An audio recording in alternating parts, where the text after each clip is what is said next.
Hey YouTubes, how's it going?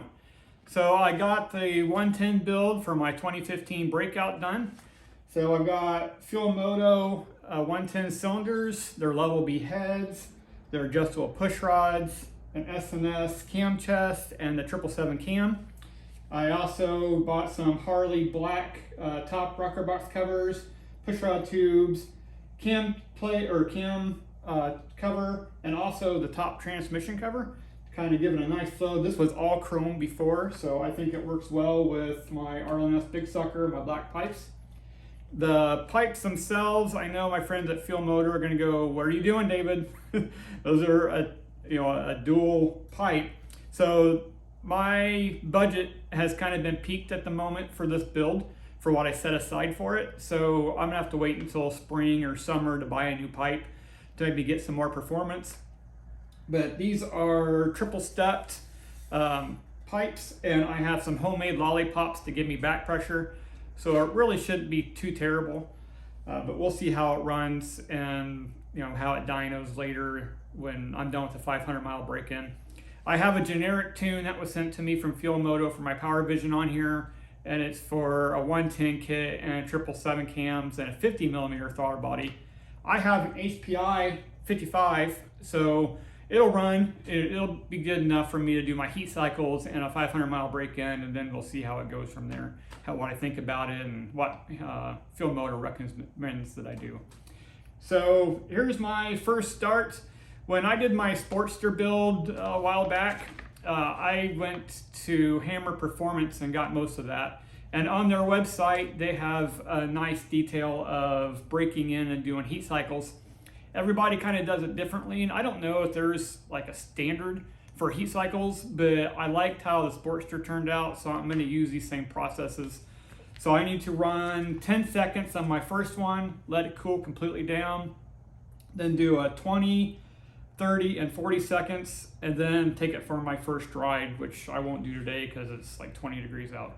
But I at least want to do some heat cycles. So without further ado, let's do a 10-second run. This will be the first start.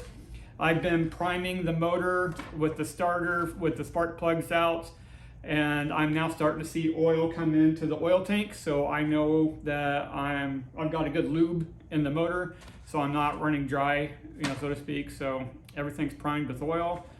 Lifters should be pumped up because I've been priming them, so let's see what happens. All right, YouTubes. So I have full disclosure with you guys. I don't try to hide anything to make myself look good or any other company. So I first started the bike, which is what I'm going to show you right now.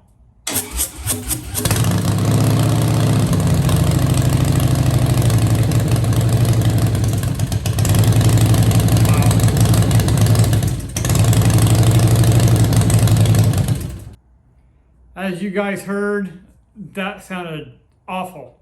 It should not sound like that. There was definitely something wrong. I called Moto and talked to Lucas. Lucas, if you're watching this, dude, you were awesome. Thank you so much for all your help.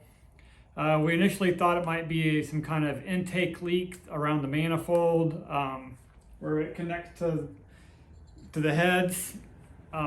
I wasn't quite sure about that, so I ended up, he asked for a log of the PowerVision with it running, and he came back to me and said, well, it kind of seems like your throttle position sensor or your TPS wasn't acting right, maybe look at that. So I took it off and checked it out, and everything seemed okay.